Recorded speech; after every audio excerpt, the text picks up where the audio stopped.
Sam, mon cher, tu ne vas pas goûter le gâteau que ta femme a préparé spécialement pour l'occasion? M'a demandé mon père en poussant mon assiette vers moi avec un sourire qui contrastait avec la sueur qui perlait sur son front. C'était la veille de notre mariage, et nous étions chez mes parents pour le traditionnel dîner en famille. La table était dressée avec la porcelaine spéciale de ma mère, des bougies allumées, tout était parfait pour ce qui allait être notre dernier repas en tant que fiancés. Mais quelque chose dans le regard que mon père portait sur ma fiancée, Amanda, me donna la nausée. Je m'appelle Sam Mitchell, j'ai 28 ans, et jusqu'à ce moment-là, je croyais avoir la vie la plus parfaite qu'un homme puisse souhaiter. Amanda était belle, intelligente, infirmière, et elle avait conquis mes parents dès le premier jour. Notre relation de 3 ans ressemblait à un conte de fées, et notre cérémonie du lendemain devait avoir lieu dans l'église où mes parents s'étaient mariés 30 ans auparavant. Mais alors que je regardais Amanda servir une autre part de gâteau à mon père, j'ai remarqué quelque chose qui m'a glacé le sang. Elle savait exactement comment il aimait. 2 cuillères de sucre, sans lait, mélangées dans le sens des aiguilles d'une montre. Des détails intimes que seule une personne très proche pouvait connaître. Amanda a fait ce gâteau en pensant spécialement à toi, Robert, m'a-t-elle dit en utilisant le prénom de mon père d'une manière qui m'a semblé trop familière.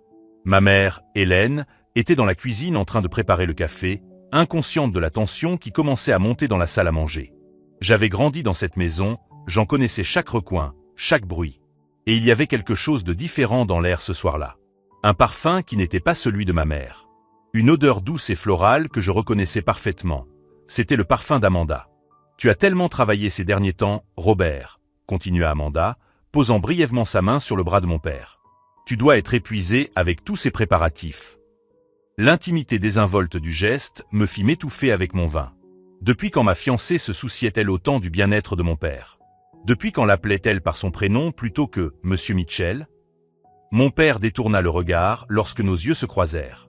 Pour la première fois de ma vie, je vis mon héros d'enfance avoir l'air coupable.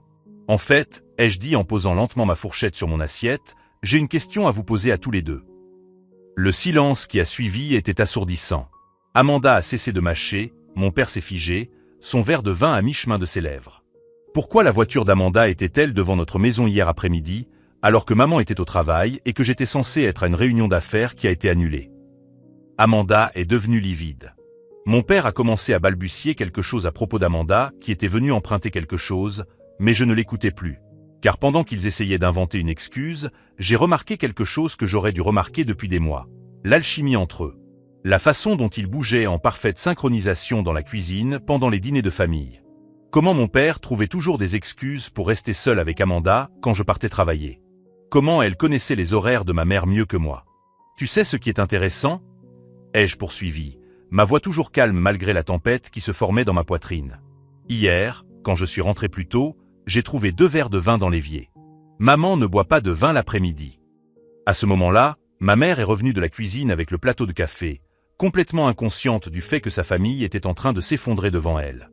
Amanda a finalement pris la parole, d'une voix à peine audible. « Sam, je peux t'expliquer. »« Je suis sûr que tu peux, » répondis-je en me levant de table. « Mais pas aujourd'hui. Demain, à l'église, devant 300 personnes, tu auras beaucoup d'explications à donner. » Ce qu'il ne savait pas, c'est que j'avais déjà tout découvert. Et ce que j'avais prévu de faire le lendemain allait plonger cette église dans un silence total.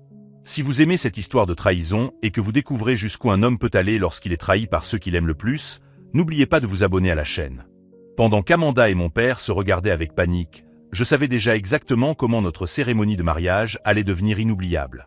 Pour eux, ce serait une humiliation publique. Pour moi, ce serait le premier jour de ma nouvelle vie. J'ai laissé mes parents discuter à voix basse dans la salle à manger et je suis monté dans mon ancienne chambre, où je restais toujours lorsque je rendais visite à ma famille. Mais cette fois-ci, ce n'était pas la nostalgie qui me poussait à monter les escaliers que j'avais empruntés des milliers de fois pendant mon enfance. C'était le besoin de digérer la trahison la plus profonde qu'un homme puisse subir. Je m'assis sur le lit où je rêvais autrefois de mon avenir, et je devais maintenant affronter la réalité. Les 2 personnes que j'aimais le plus au monde avaient conspiré pour faire de moi un idiot. Mon père, Robert Mitchell, a toujours été mon héros. Ingénieur civil respecté, il a construit la moitié des immeubles commerciaux de notre ville. Un homme de 52 ans qui prônait l'intégrité et les valeurs familiales. L'homme qui m'avait appris à faire du vélo, qui m'emmenait pêcher tous les dimanches, qui avait pleuré le jour de ma remise de diplôme. Amanda était tout ce que je pensais vouloir chez une femme. À 26 ans, elle avait cette beauté naturelle qui n'avait pas besoin de maquillage pour impressionner. Des cheveux blonds qui sentaient la vanille, des yeux verts qui brillaient quand elle riait de mes mauvaises blagues. Elle travaillait de nuit à l'hôpital, s'occupant des gens quand ils en avaient le plus besoin. Je la voyais comme un ange. Quel idiot j'ai été! J'ai pris mon ordinateur portable et j'ai commencé à relier les points que mon esprit avait refusé de voir. Les messages qu'Amanda recevait pendant nos dîners et qu'elle disait toujours provenir de l'hôpital. La façon dont mon père avait commencé à faire de l'exercice religieusement après avoir rencontré Amanda, perdant près de 15 kilos et achetant des vêtements plus jeunes. La façon dont il trouvait toujours des excuses pour passer à mon appartement quand Amanda était là et que je devais travailler tard. Quel fils de pute! Ai-je murmuré en ouvrant nos relevés bancaires communs. Et c'était là. Transaction après transaction, tout prenait désormais sens. Des fleurs coûteuses achetées lors de jours qui n'avaient rien de spécial pour nous. Des dîners dans des restaurants chics à des heures où je travaillais. Une réservation dans un hôtel-boutique la semaine dernière, le jour même où Amanda disait être partie rendre visite à sa sœur dans un autre état. Mais ce qui m'a complètement brisé, c'est quand j'ai trouvé la conversation sur son téléphone.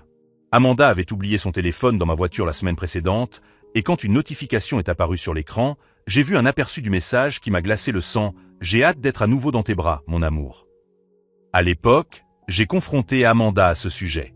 Elle a ri, m'a dit que c'était une amie qui parlait de son petit ami. Je l'ai cru parce que je voulais y croire. Parce que l'alternative était impensable.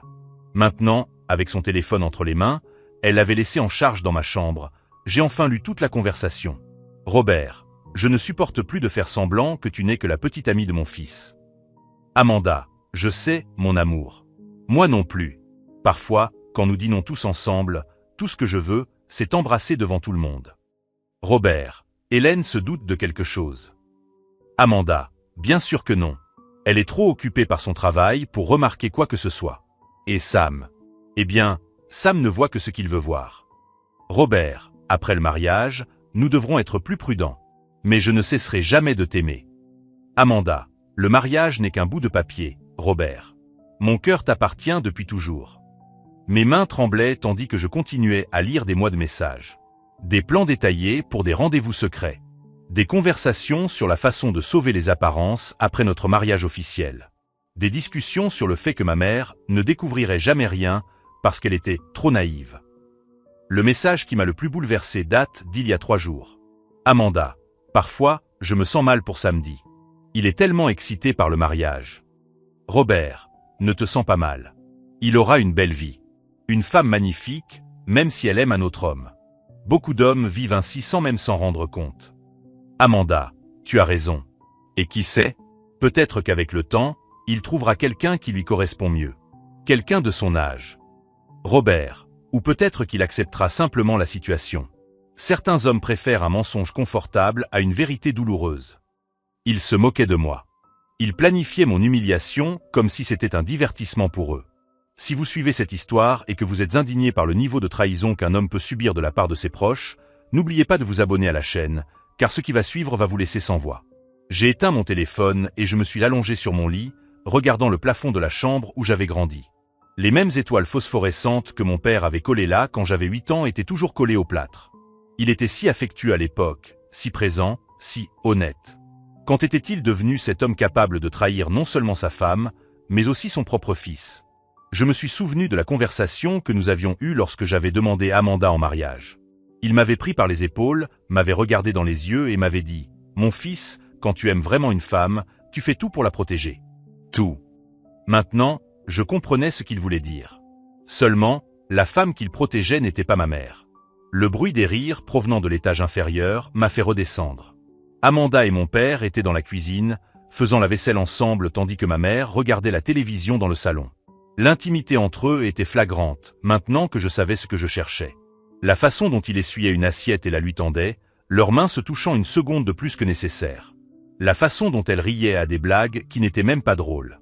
La façon dont ils se déplaçaient l'un autour de l'autre dans la cuisine comme s'il s'agissait d'une danse chorégraphiée.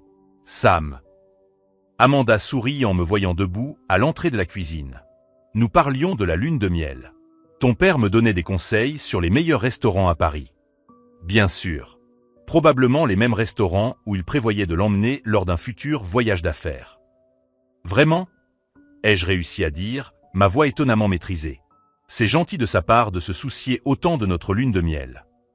Mon père a évité mon regard, se concentrant intensément sur l'assiette qu'il essuyait pour la 3e fois. « Eh bien » a-t-il dit en s'éclaircissant la gorge. « Amanda mérite ce qu'il y a de mieux. Elle fera partie de la famille demain. » L'ironie de ces mots me frappa comme un coup de poing dans l'estomac. Elle faisait déjà partie de la famille, d'une manière que je n'aurais jamais imaginée. « En fait, » continuai-je, sentant un calme étrange m'envahir, « j'ai hâte que tout le monde à l'église voie à quel point vous vous connaissez bien. » Amanda se figea, le torchon à la main. Mon père finit par me regarder, et pendant une seconde, je vis de la peur dans ses yeux. « Que veux-tu dire par là ?» demanda Amanda, la voix un peu plus aiguë que d'habitude. Je souris. Un sourire qui n'atteignit pas mes yeux. Simplement que vous semblez avoir développé une connexion spéciale. C'est beau à voir. Le silence qui s'ensuivit fut rompu par ma mère qui entra dans la cuisine. « De quoi parlez-vous ici ? Ça a l'air très sérieux. » « On parle juste du mariage de demain, chérie, » répondit rapidement mon père. « De la façon dont tout va être parfait. » Ma mère a souri et a embrassé son mari sur la joue. 30 ans de mariage et tu es encore ému par ces choses-là. Si seulement elle savait. J'ai observé Amanda et mon père échanger un regard rapide, chargé de culpabilité et de peur. Ils savaient que je soupçonnais quelque chose, mais ils ne savaient pas exactement ce que je savais. Tant mieux. Les laisser dans le suspense faisait partie du plan. Bon, ai-je annoncé en étirant les bras comme si j'étais fatigué. Je crois que je vais rentrer. Demain est un grand jour. Amanda s'est approchée pour m'embrasser, et j'ai dû faire appel à toute ma volonté pour ne pas reculer. Bonne chance pour dormir cette nuit, m'a-t-elle murmuré à l'oreille. Je parie que tu vas passer la nuit à penser à moi. Si seulement elle savait à quel point elle avait raison. Mais pour toutes les mauvaises raisons. Sur le chemin du retour, j'ai appelé mon meilleur ami Jake. Sam, comment va le futur marié? Tu es nerveux? Jake, j'ai besoin que tu fasses quelque chose pour moi demain. Et je ne veux pas que tu poses de questions. Sa voix est immédiatement devenue sérieuse. Qu'est-ce qui s'est passé?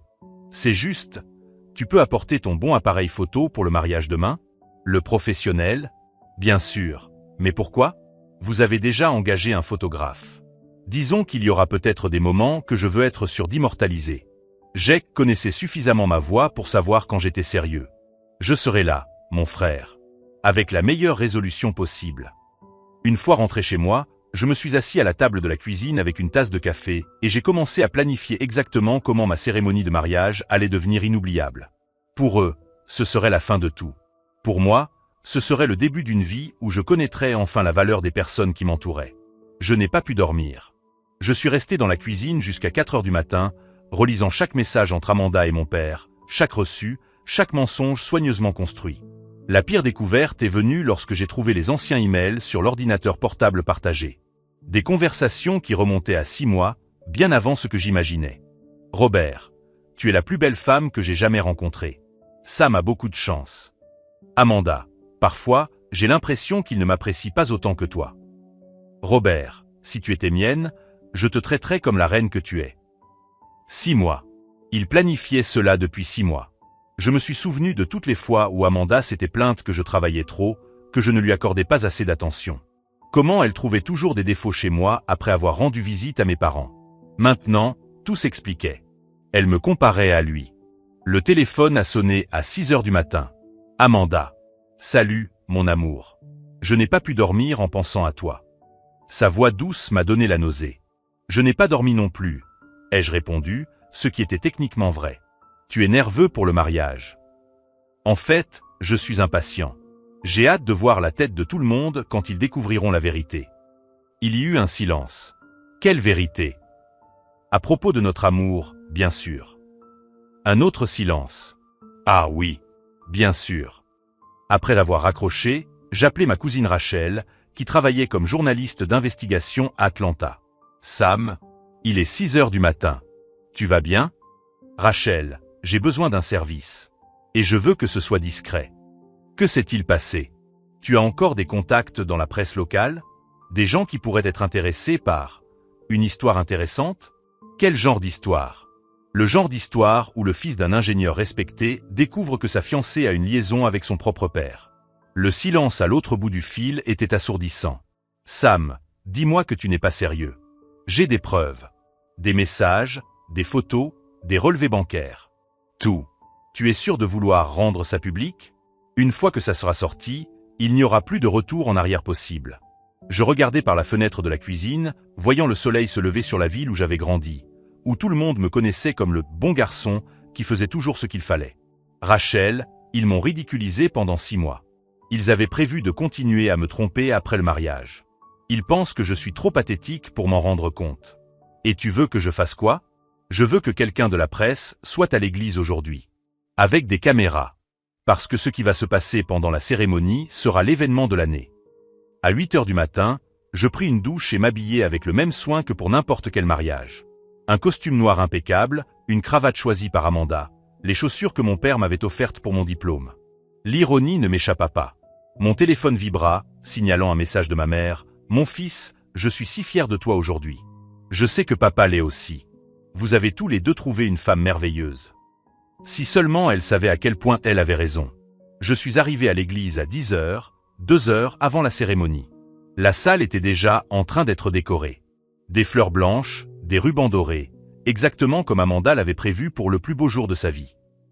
Jake m'a rejoint sur le parking. « Mec, tu as l'air mal en point. Tu n'as pas dormi? J'ai passé la nuit à me préparer pour le plus beau jour de ma vie. » Il fronça les sourcils. « Sam, qu'est-ce qui se passe? Tu me fais peur. » Jake, dans 2 heures, 300 personnes vont être témoins d'un événement que personne n'oubliera jamais. Et j'ai besoin que tu documentes chaque seconde. Tu vas me dire ce qui se passe ou je vais devoir deviner. Je sortis mon téléphone et lui montrai l'un des messages échangés entre Amanda et mon père. Jake a lu en silence, son expression passant de la confusion à la stupeur, puis à la colère pure. « Quelle salope! Et ton père? »« Sam, je suis désolé. Ne le sois pas. Sois-le pour eux deux quand ils découvriront que je suis au courant depuis 12 heures et que j'ai décidé de ne pas annuler le mariage. Qu'est-ce que tu vas faire? » J'ai souri. Mon premier sourire sincère en 24 heures. Je vais me marier, Jake. Je vais monter sur cet autel, devant 300 personnes, y compris toute sa famille, tous mes collègues, tous les amis de ma mère, et je vais leur dire exactement quel genre de femme je m'apprête à épouser. Sam. Et ensuite, je leur dirai quel genre de père j'ai. Jake secoua lentement la tête. Mec, ça va détruire ta famille. Ma famille est déjà détruite, Jake. Par eux. Je vais juste montrer les dégâts à tout le monde. Alors que nous marchions vers l'église, mon téléphone a sonné. C'était mon père. Fils, je voulais juste te dire à quel point je suis fier de toi aujourd'hui. Merci, papa. Je suis fier aussi. Fier de l'homme que j'ai décidé de devenir. On se voit à l'hôtel. Bien sûr. Et papa, prépare-toi pour le discours de ta vie. 1 heure avant la cérémonie, j'ai reçu la confirmation que j'attendais. Sam, c'est Rachel. J'ai un journaliste de WUSA9 qui se rend à l'église. Il sera déguisé en invité, mais il aura tout son équipement. Et j'ai réussi à faire venir une blogueuse people locale. Parfait. Tu es absolument sûr de ça? Une fois que cette bombe aura explosé, il n'y aura plus de retour en arrière possible. Je me suis regardé dans le miroir des toilettes de l'église, ajustant ma cravate pour la 10e fois. L'homme qui me regardait n'était plus le Sam naïf de la veille.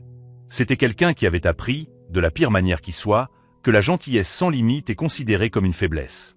Rachel, ils ont passé 6 mois à se moquer de moi. Ils avaient prévu de continuer à me tromper après le mariage. Ils pensent que je suis trop pathétique pour les découvrir ou les confronter. Et maintenant, ils vont apprendre le contraire. 30 minutes plus tard, les invités ont commencé à arriver. À travers la fenêtre de ma loge, je pouvais voir ma mère accueillir les gens à l'entrée de l'église, radieuse dans sa robe bleu marine.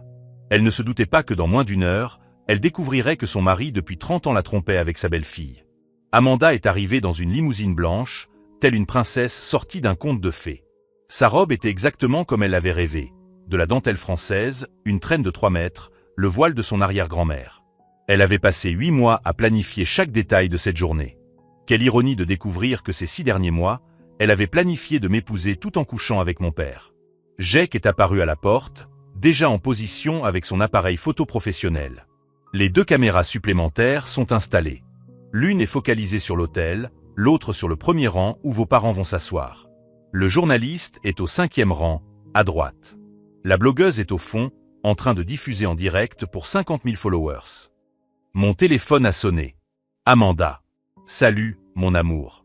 Tu es nerveux? Sa voix tremblait légèrement. Elle se sentait probablement coupable pour ces 6 derniers mois de trahison. En fait, Je suis plus calme que jamais. C'est drôle comme la clarté peut être libératrice. La clarté sur quoi? Sur qui sont les personnes qui m'aiment vraiment. Silence à l'autre bout du fil. Sam, tu parles bizarrement. Tout va bien? Tout va très bien, Amanda. Je te vois à l'hôtel. 15 minutes avant la cérémonie, mon père a frappé à la porte. Je peux entrer, fiston? Robert Mitchell est entré vêtu de son smoking de location, les cheveux parfaitement coiffés, l'air fier et ému comme tout père devrait l'être au mariage de son fils. Si je n'avais pas su la vérité, j'aurais pensé qu'il était sincèrement heureux pour moi. J'aimerais te parler un moment avant de donner ma petite fille à un autre homme, dit-il en essayant de faire une blague qui sonna faux. Ta petite fille? Amanda, bien sûr. Elle va devenir... Enfin, tu comprends. Oui, je comprenais parfaitement. Elle était déjà sienne depuis 6 mois. Papa, je peux te poser une question? Bien sûr, mon fils. Que ferais-tu si tu découvrais que quelqu'un que tu aimes te trompe? Il est devenu mal à l'aise, tripotant le bouton de sa manche. Eh bien, c'est... Pourquoi tu me demandes ça? Par curiosité. Tu m'as toujours enseigné l'honneur et l'intégrité. Je veux juste savoir comment appliquer ces valeurs dans la vie réelle. Sam, l'honnêteté est fondamentale dans toute relation. Si quelqu'un te trahit, tu le confrontes avec dignité et tu résous la situation du mieux que tu peux. Avec dignité. Exactement. Je souris.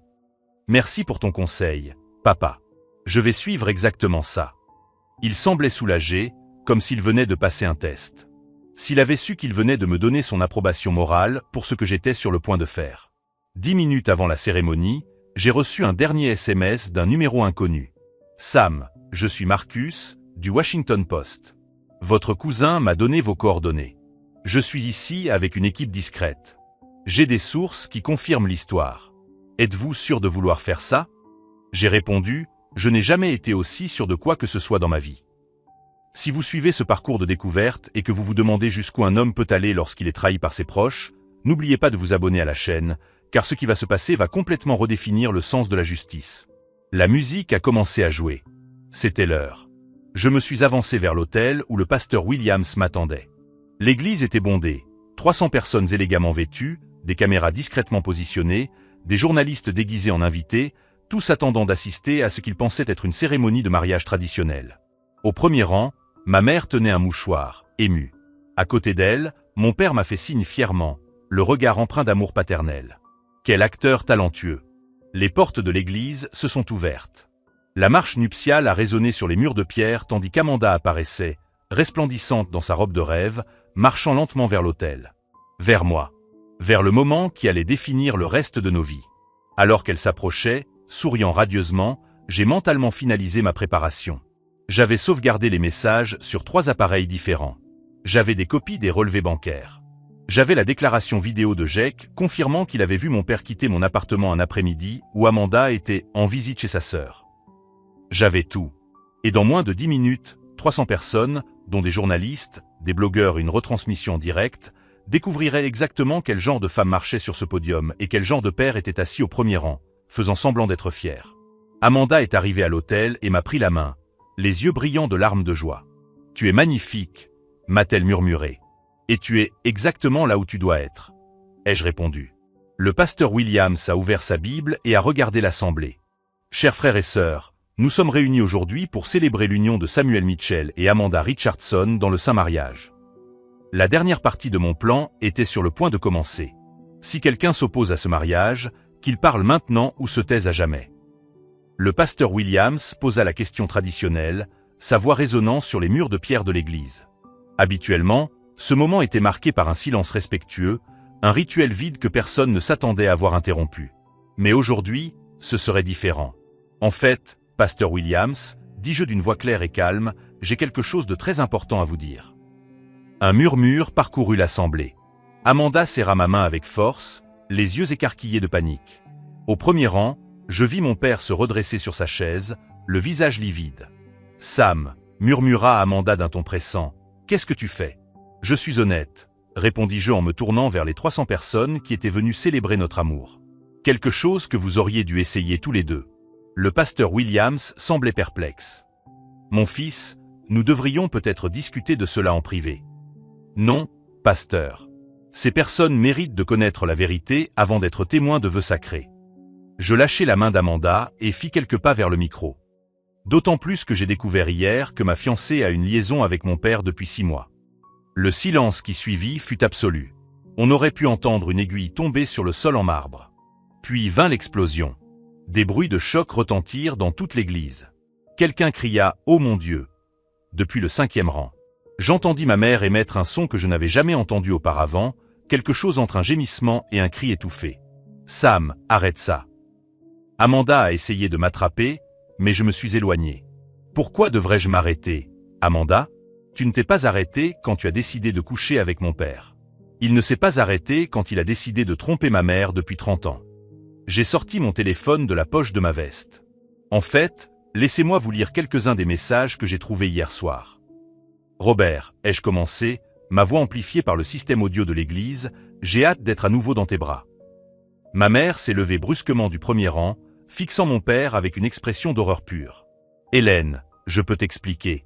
A commencé mon père, mais elle l'a interrompu d'une gifle qui a résonné dans toute l'église. Amanda, ai-je continué à lire, le mariage n'est qu'un bout de papier. Mon cœur t'a toujours appartenu, Robert. La mère d'Amanda, assise à droite de l'église, s'est mise à pleurer de manière hystérique. Son père s'est levé, prêt à attaquer quelqu'un. Je ne savais pas si ce serait moi, Amanda ou mon père. Et voici ma préférée, ai-je dit en faisant défiler mon téléphone. Robert à Amanda, Sam ne le découvrira jamais. Il ne voit que ce qu'il veut voir. Certains hommes préfèrent un mensonge réconfortant à une vérité douloureuse. Le silence était désormais différent. Ce n'était plus le choc, mais une rage collective dirigée contre les 2 personnes qui m'avaient trahi. Amanda pleurait, le visage caché dans ses mains. « Sam, s'il te plaît, on peut en parler en privé ?» « En privé. » J'ai ri, mais il n'y avait aucune trace d'humour dans ma voix. « Comme vous l'avez fait pendant 6 mois ? Comme quand tu disais que tu allais rendre visite à ta sœur, mais qu'en réalité tu étais à l'hôtel Marriott avec mon père ? Je lui ai montré les reçus que j'avais imprimés. Chambre 215, le 7 mars. Le jour où tu disais être trop malade pour notre dîner d'anniversaire. Le juge Harrison Reed, le père de mon meilleur ami à l'université, s'est levé du 10e rang. Monsieur Mitchell, a-t-il dit d'une voix autoritaire qui a coupé le chaos. Est-ce vrai? Mon père était recroquevillé sur sa chaise, incapable de regarder qui que ce soit. Réponds-lui, Robert, a crié ma mère. Regarde ton fils et dis-lui que ce n'est pas vrai. Le silence de mon père était une réponse suffisante. En fait, ai-je poursuivi, sentant un calme étrange m'envahir, il y a plus. Amanda, veux-tu raconter à tout le monde les cadeaux coûteux que tu as reçus? Ce collier de perles que tu as dit avoir acheté avec ton salaire d'infirmière? Je désignai le collier autour de son cou. Il a coûté 3200 $. Acheté par Robert Mitchell le lendemain de la journée que vous avez passée ensemble pendant que ma mère s'occupait de sa grand-mère malade. La congrégation était maintenant en ébullition. Les gens se levaient, pointaient du doigt, chuchotaient furieusement. Certains membres de la famille ont commencé à se diriger vers l'autel. C'est alors que j'ai aperçu Jake au fond de l'église, sa caméra capturant chaque seconde. Le journaliste du Washington Post, au 5e rang, enregistrait discrètement tout ce qui se passait. La blogueuse diffusait en direct pour des milliers de personnes en ligne. Sam, a tenté une nouvelle fois le pasteur Williams, peut-être serait-il préférable. Pasteur, vous avez toujours prêché sur l'importance de la vérité, n'est-ce pas? L'ai-je interrompu. Sur la façon dont les mensonges rongent le tissu social. Il a acquiescé lentement. Alors voici toute la vérité. Je suis retourné vers Amanda, qui tremblait sur l'autel. Tu pensais vraiment que tu pouvais t'unir à moi ce matin et te retrouver dans le lit de mon père ce soir. Ce n'était pas comme ça, commença-t-elle, mais sa voix se brisa. Ce n'était pas comme ça comment? Vous aviez des projets. J'ai lu les messages. Après le mariage, nous devrons être plus prudents, mais je ne cesserai jamais de t'aimer. Ce sont tes propres mots, papa. Je me suis tourné vers Robert Mitchell, l'homme qui m'avait appris à faire du vélo, qui m'avait emmené pêcher, qui avait été mon héros pendant 28 ans. Tu pensais que j'étais trop pathétique pour le découvrir. Tu pensais que tu pouvais continuer à me tromper indéfiniment. Fils, je t'en prie. Ne m'appelle pas fils. Ma voix résonna dans toute l'église. Un père ne fait pas ça à son fils. Un père ne vole pas la fiancée de son propre fils et ne se moque pas de lui. La foule était désormais entièrement de mon côté. J'entendis quelqu'un crier « C'est dégoûtant ». Et un autre « Comment avez-vous pu faire ça ?» Ma mère s'approcha de l'autel, les larmes coulant sur son visage. « Hélène !» ai-je essayé de la consoler, mais elle a secoué la tête. « Non, samedi. Tu as fait ce qu'il fallait. J'avais besoin de savoir. » Elle s'est tournée vers mon père et Amanda. « 30 ans, a-t-elle dit, la voix brisée. 30 ans de mariage gâchés pour une aventure sans importance. Ce n'est pas bon marché, Hélène, a finalement dit mon père en se levant. J'aime Amanda. Le silence qui a suivi était mortel. Tu aimes Amanda, ai-je répété lentement. Et moi, je suis quoi? Que sont 30 ans de mariage? Que suis-je pour toi? Vous êtes une famille, a-t-il dit, comme si cela expliquait tout. Et elle, qu'est-elle? Il a regardé Amanda, qui sanglotait de manière incontrôlable. Elle est la femme que j'ai choisie. C'est à ce moment-là que j'ai tout compris. Ce n'était pas seulement une question de sexe ou d'attirance. Il l'avait choisie plutôt que nous. Plutôt que moi, plutôt que ma mère, plutôt que toute notre famille. Alors vous vous méritez l'un l'autre, ai-je finalement dit. Je me suis tourné vers l'assemblée une dernière fois. Merci d'être venu à ce qui aurait dû être mon mariage. À la place, vous avez été témoin de quelque chose de bien plus précieux, la vérité. J'ai commencé à marcher vers la sortie de l'église, m'arrêtant seulement pour embrasser le front de ma mère. « Tu vas aller bien » lui ai-je demandé à voix basse. « Maintenant, oui » répondit-elle. « Merci de m'avoir libéré d'un mensonge. » Alors que je marchais dans l'allée centrale, j'entendis le chaos éclater derrière moi. Des cris, des accusations, le bruit des gens qui se levaient et sortaient. À la porte de l'église, Jake me rattrapa. « Mec, c'était intense. Il fallait le faire. Et maintenant, qu'est-ce qui va se passer ?» Je me suis retourné une dernière fois et j'ai vu Amanda et mon père à l'hôtel, seuls et exposés, tandis que 300 personnes les jugeaient. Maintenant, ils vivent avec les conséquences de leur propre choix. 6 mois plus tard, j'ai reçu un appel qui m'a fait sourire pour la première fois depuis longtemps. « Sam, c'est Rachel. Tu dois regarder les informations locales ce soir. » J'ai allumé la télévision et j'ai regardé un reportage sur l'enquête fiscale qui avait été ouverte contre mon père. Apparemment, les cadeaux coûteux pour Amanda et les voyages secrets avaient été financés avec de l'argent détourné des projets de construction de son entreprise. L'ironie était parfaite. Il avait détruit notre famille pour une femme qui le ruinait maintenant. Amanda est apparue brièvement dans le reportage, sortant précipitamment d'un tribunal avec un avocat. Elle semblait avoir 10 ans de plus, ses cheveux étaient ternes, ses yeux avaient perdu l'éclat qui m'avait autrefois séduit. J'ai appris par des connaissances communes qu'elle avait perdu son emploi à l'hôpital après que l'histoire se soit ébruitée. Personne ne voulait embaucher l'infirmière qui avait trompé son fiancé avec son beau-père le jour même de son mariage. Mon père a dû vendre l'entreprise, la maison et même la voiture de collection qu'il avait restaurée pendant des années. Hélène, ma mère, avait reçu la moitié de tout lors du divorce, mais elle avait quand même décidé de déménager dans l'Oregon, où vivait ma tante. « J'ai besoin de prendre un nouveau départ loin de toute cette honte », m'a-t-elle dit lors de notre dernière conversation avant son déménagement. « Mais Sam, je suis fier de toi. Tu as eu le courage de faire ce que je n'ai jamais pu faire. » Le changement le plus surprenant s'est produit chez moi. Au cours des premiers mois qui ont suivi le mariage qui n'a pas eu lieu, j'ai sombré dans une profonde dépression. Perdre Amanda était douloureux, mais perdre mon père, mon héros d'enfance, était une douleur que je ne savais pas comment gérer. C'est Jake qui m'a convaincu de suivre une thérapie. « Mec, tu as exposé 2 personnes qui t'ont trahi de la pire manière qui soit. Mais maintenant, tu dois digérer tout ça et aller de l'avant. » La thérapie m'a appris quelque chose de fondamental. Je n'avais pas perdu un père et une fiancée. Je m'étais débarrassé de personnes qui ne m'avaient jamais vraiment aimé. Une personne qui vous aime ne complote pas dans votre dos. Elle ne se moque pas de votre naïveté. Elle ne prévoit pas de continuer à vous tromper après vous avoir juré fidélité éternelle. 9 mois après la non-cérémonie, j'ai créé ma propre entreprise de conseil en gestion de projet. Les compétences que j'avais acquises en travaillant avec mon père sont ironiquement devenues la base de ma propre réussite. Ma première cliente a été Jennifer Walsh, une architecte qui avait vu mon histoire sur les réseaux sociaux. Tout homme qui a le courage d'affronter 300 personnes et de révéler la vérité, m'a-t-elle dit lors de notre première rencontre, est quelqu'un à qui je peux confier la gestion de mes projets en toute honnêteté. En 2 ans, mon entreprise est passée à 15 employés. J'ai découvert qu'il existait une forte demande pour des professionnels qui privilégiaient la transparence plutôt que la politique d'entreprise. Mais le véritable remède est venu lorsque j'ai rencontré Sarah. Elle était vétérinaire, âgée de 32 ans, et se trouvait dans le café où je travaillais lorsque son téléphone a sonné.